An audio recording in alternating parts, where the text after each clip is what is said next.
इस वक्त हमारी मौजूदगी गोरखपुर में है और यूपीएससी का रिजल्ट आया है जिसमें गोरखपुर के पवन कुमार पांडे ने परचम लहराया है। 334वीं रैंक आई है। साथ में हमारे बैठे हैं, मौजूद हैं।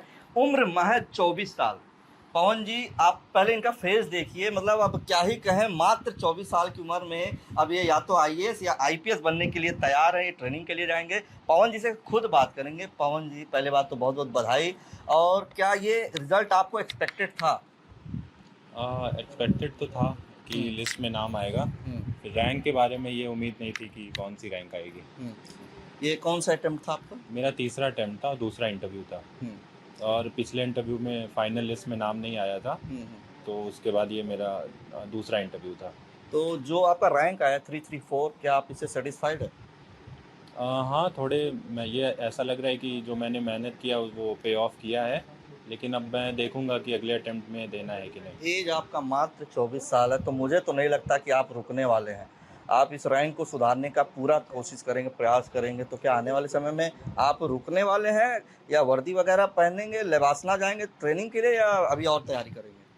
अभी तो कुछ डिसाइडेड नहीं है, लेकिन मतलब 90% ये है कि मैं अगला अटेम्प्ट दूंगा और अपनी रैंक को इम्प्रूव करने के लिए प्रयास करूंगा। परिवार में और कौन कौन है? मम्मी पापा, फिर दो बहनें हैं। हम्म, एक बहन एमएससी केमिस्ट्री से ग्रेजुएशन किया उन्होंने, और दूसरी बहन डॉक्टर हैं, वो बीआरडी मेडिकल कॉलेज में। तो परिवार में आपको कहाँ से प्रेरणा मिली, किसके थ्रू, किसका ज़्यादा सपोर्ट रहा? सबसे ज़्यादा प्रेरणा तो मैंने माता पिता से ली। उन्होंने बचपन से मोटिवेट किया मुझे सिविल सेवा की तरफ जाने के लिए। फिर उसके बाद कई सारे टीचर्स थे स्कूल में भी, कोचिंग्स में भी। संकर्षण त्रिपाठी सर थे रेजोनेंस में। उसके बाद कई सारे सीनियर्स आईआईटी आप दिल्ली शुरू के। से गोरखपुर में ही रहे? हाँ, शुरू से मैंने गोरखपुर से ही पढ़ाई की है। आप शायद आईआईटीएन भी, आईआईटी वगैरह? आईआईटी दिल्ली से मैंने बीटेक किया है सिविल इंजीनियरिंग में। एक बात चलती है कि आईआईटी से फिर ज़्यादा लोग उधर स्विच कर जाते हैं सिविल सर्विसेज में, तो सीटें बर्बाद कर दी जाती है। ऐसा, इसको आप कैसे देखते हैं?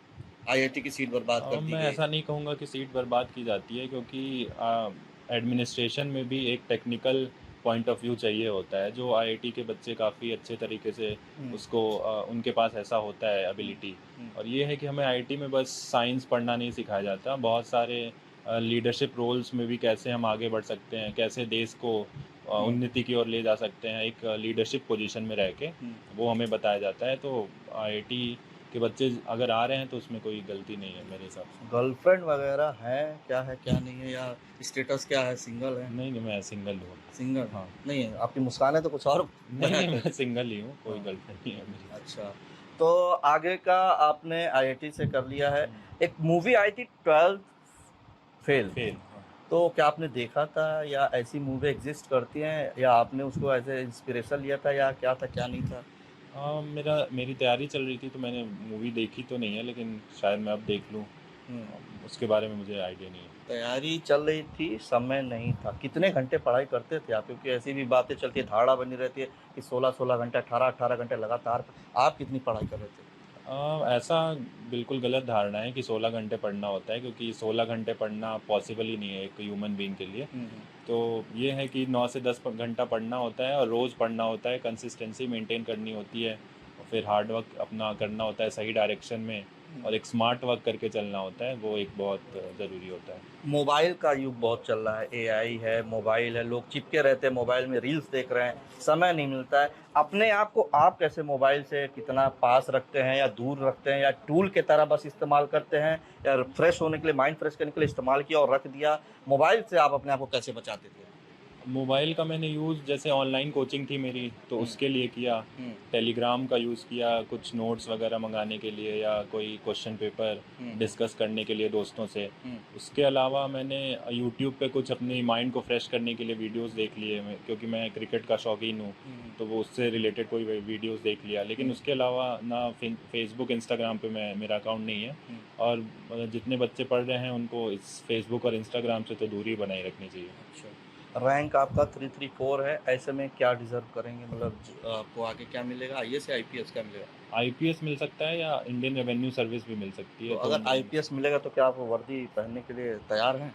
हाँ, मेरा सेकंड प्रेफरेंस आईपीएस ही था, तो मैं अच्छी तो सर्विस है वो मेरी। आईपीएस ही रह के सेटिस्फाइड हो जाना है, या फिर आईएएस वगैरह का भी?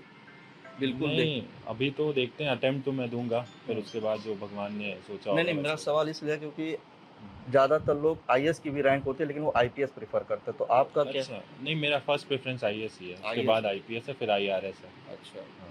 तो और कुछ कहना चाहें, कुछ ऐसे अनछुए स्टोरी या पहलू या जिससे लोग जो सिविल्स की तैयारी कर रहे हैं मोटिवेट हो सकें और उनको एक पॉजिटिव वाइब्स मिले, आगे वो भी अपने आप आचरण में उन सबको कंडक्ट करें, कुछ आप बताना चाहेंगे? ये है कि बच्चों को ऐसा लगता है कि सभी लोग सिविल सेवा में आना चाहते हैं, लेकिन ये है कि जो बच्चे वो मेहनत कर सकते हैं, जिन्हें लगता है कि ये एग्ज़ाम बहुत अनप्रेडिक्टेबल है, तो उस मेंटल स्ट्रेस को झेल सकते हैं और एक सही डायरेक्शन में कंसिस्टेंसी मेंटेन करके हार्ड वर्क कर सकते हैं, उन्हीं को ये एग्ज़ाम देना चाहिए। ना कि ऐसे कई बच्चे होते हैं जो टाइम पास के लिए भी प्रीलिम्स वगैरह देने लगते हैं, तो उनके लिए फिर जब फेलियर्स आते हैं तो फिर मेंटल स्ट्रेस काफ़ी बढ़ता जाता है। तो ये अवॉइड करना चाहिए, और फिर अगर आप आ गए हैं एक बार तो पूरी मेहनत करिए, और फिर अगर मेहनत कर रहे हैं तो आपको रिजल्ट तो मिलेगा ही। तो ये थे 24 साल के महज पवन कुमार पांडे जी, गोरखपुर से हैं और इनका कल रिजल्ट आया, 334वीं रैंक लाई है। इन्होंने आशा जताई है कि आईपीएस इन्हें मिल सकता है और इनका प्रेफरेंस भी आईपीएस ही है। और देखिए, मात्र 24 वर्ष की उम्र में तमाम बड़ी-बड़ी बातें कर रहे हैं।